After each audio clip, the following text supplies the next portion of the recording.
seja convosco, sejam muito bem-vindos e muito bem-vindas ao canal. Estamos na série Ensinamentos Bíblicos e o tema da palavra de hoje é as 7 separações na criação. Sim, Deus em seu plano perfeito, quando Ele cria todas as coisas, Ele cria cada coisa no seu devido lugar. E aquilo que não é criado na mesma forma, já estando na posição a qual deveria estar, Deus em sua infinita sabedoria, Ele vai ajustando tudo aquilo que precisa ser ajustado.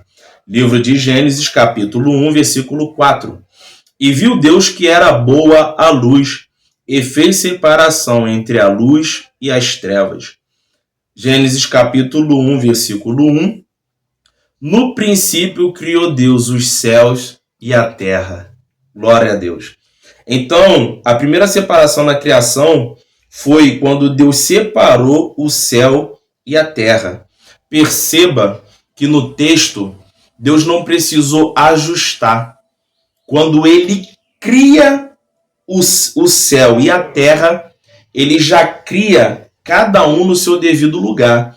Inclusive, esta é a primeira verdade. Primeira verdade, partindo da primeira separação na criação, quando Deus criou, ou melhor dizendo, separou o céu e a terra, Deus já criou céu e terra, colocando cada um no seu devido lugar. Eu gosto dessa frase, eu gosto dessa expressão. Eu sei que ela é pesada, eu sei que ela é um pouco agressiva, mas é uma expressão que muito me agrada. E que expressão é essa? Quando nós sabemos qual é o nosso lugar.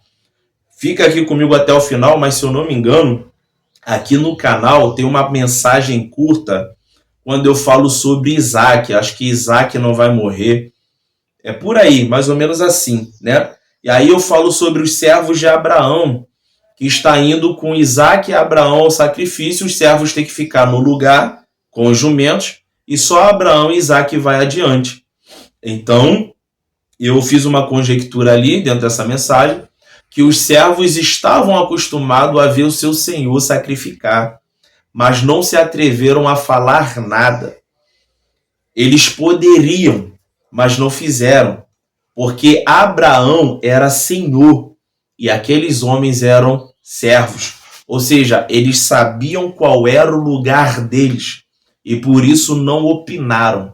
Eles sabiam qual era a posição que eles ocupavam e por isso não se atreveram a falar nada.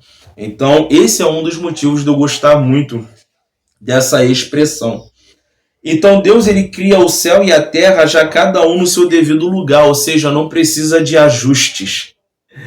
Quando ele libera a palavra, tudo o céu e a terra já é criado no seu devido lugar. Eu acho isso extraordinário.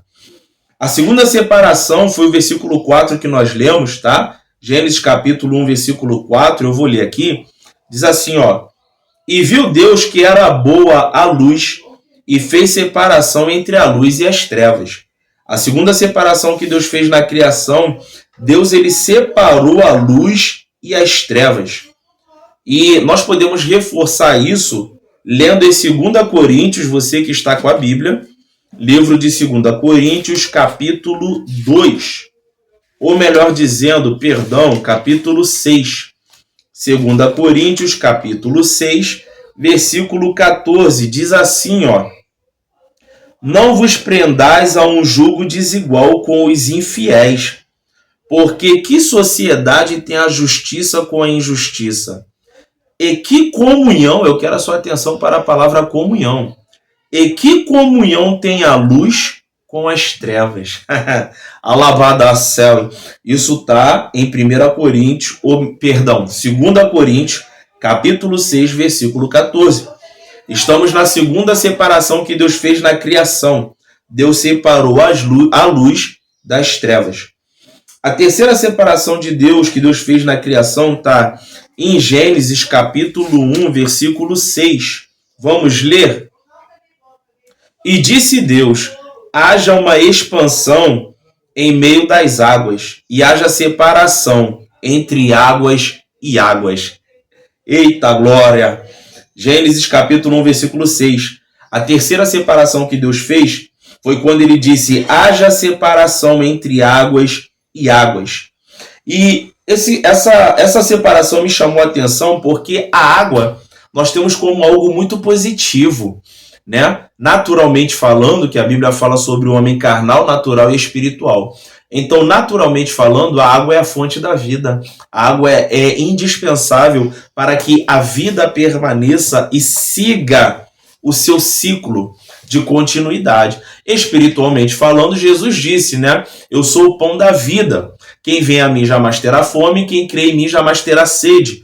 Então, indiretamente, ele disse: eu sou a água. Eu gosto e amo usar a expressão, sempre que eu puder eu vou usar, que Jesus ele não disse, mas ele poderia ter olhado dentro dos olhos da samaritana e ter dito: mulher, eu sou a água. Então, simbolicamente falando, sabemos que a palavra de Deus ela é simbolizada pela pomba, não, né?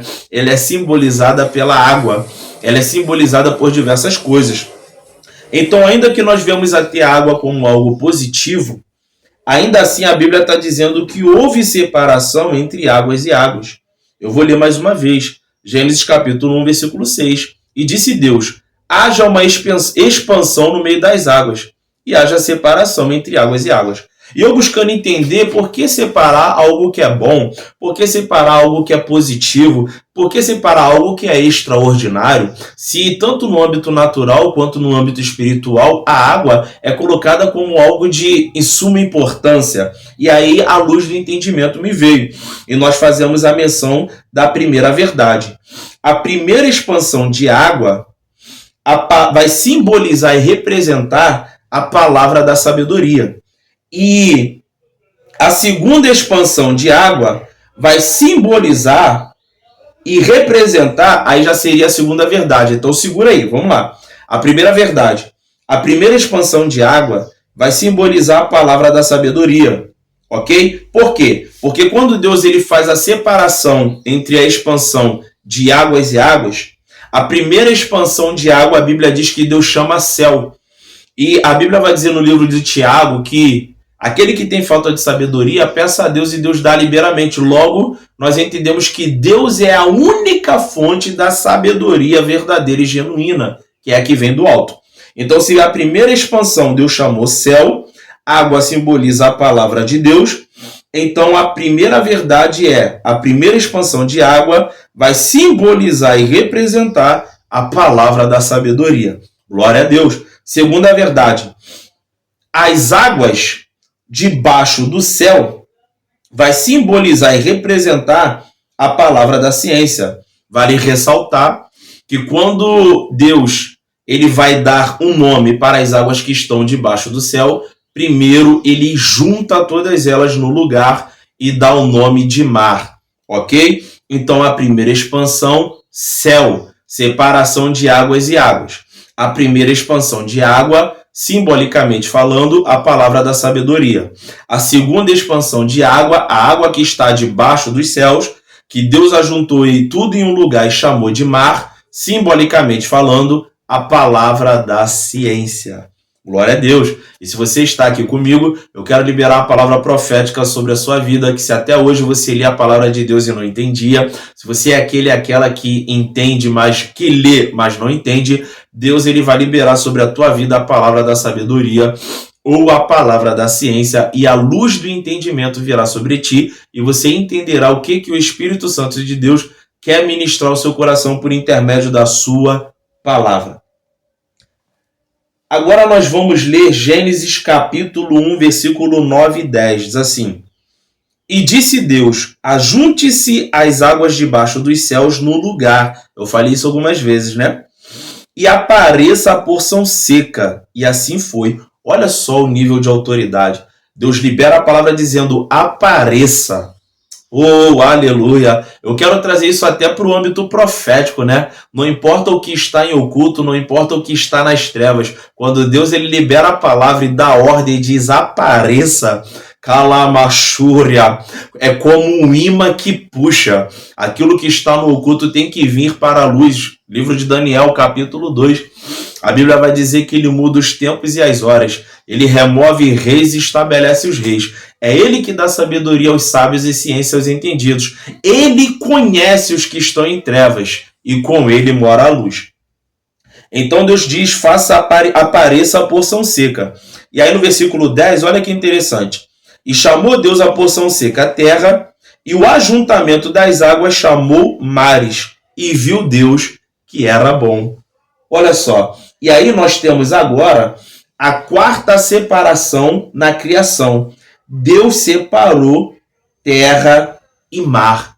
E a Bíblia diz, e viu Deus que era bom. Por que Deus ele está causando separações na criação e está vendo que isso é bom? Porque Deus ele é ordeiro. Deus ele é organizado. Então, Deus ele não trabalha no meio da bagunça. Ele pode permitir a bagunça, mas ele não opera no meio da bagunça. Ele pode operar para tirar a bagunça, ok? De uma forma mais fácil de entender, livro de Levítico, capítulo 6, vai falar sobre a questão do fogo, da lenha. Só que o sacerdote ele tem que pôr a lenha, em ordem. Ezequiel, capítulo 37, quando o profeta começa a profetizar nos ossos secos, a Bíblia diz o quê? Cada osso se ajuntou aonde? No seu devido osso. Por quê? Porque Deus ele é ordeiro.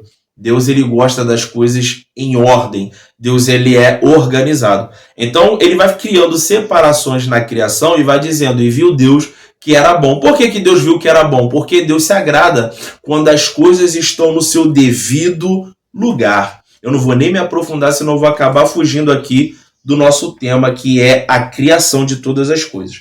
Ok? Então a quarta separação é quando Deus separou terra e mar. Gênesis capítulo 1, versículo 14, diz assim, ó.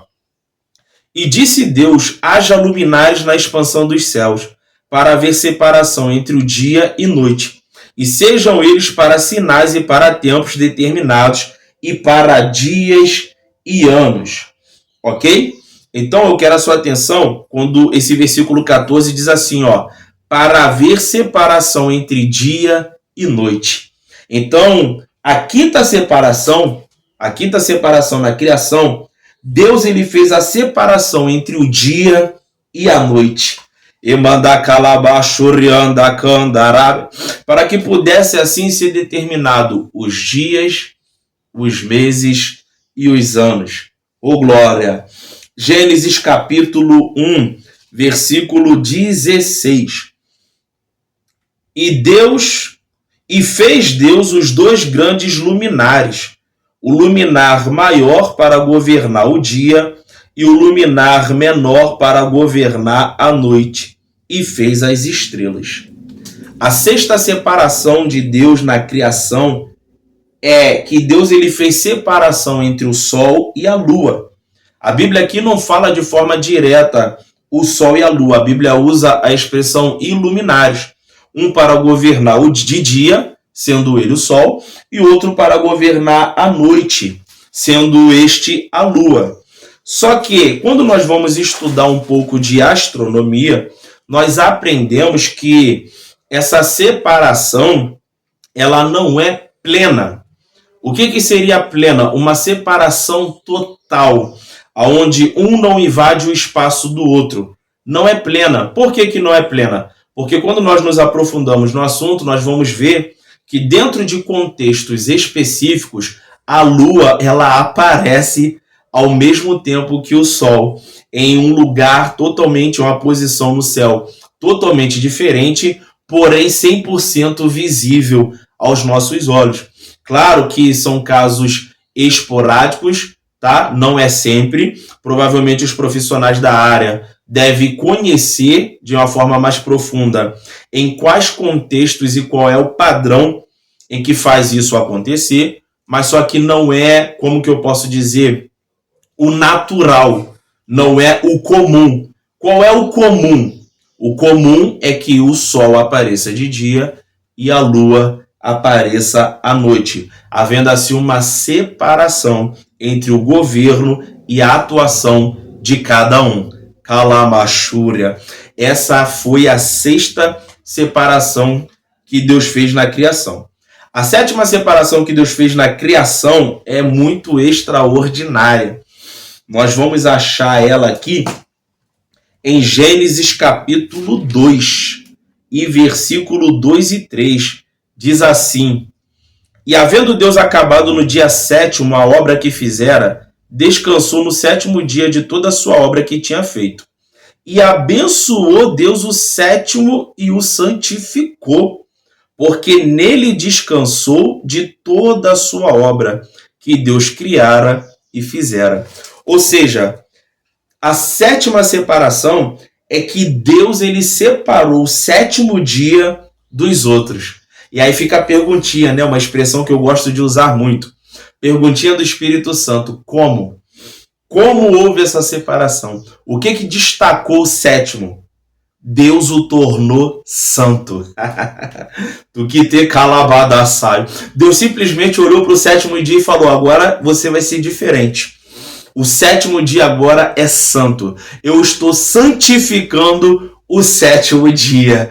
Aleluia. Então essas foram as 7 separações de Deus na criação, ou melhor dizendo, as 7 separações na criação que Deus fez. E futuramente nós vamos falar sobre a Trindade na criação, segredos da criação. Se esse vídeo agregou na sua vida, curte ele, para que este conhecimento possa alcançar a vida de outros também. Se inscreva no canal para você não perder os próximos conteúdos. E até a próxima, em nome de Jesus.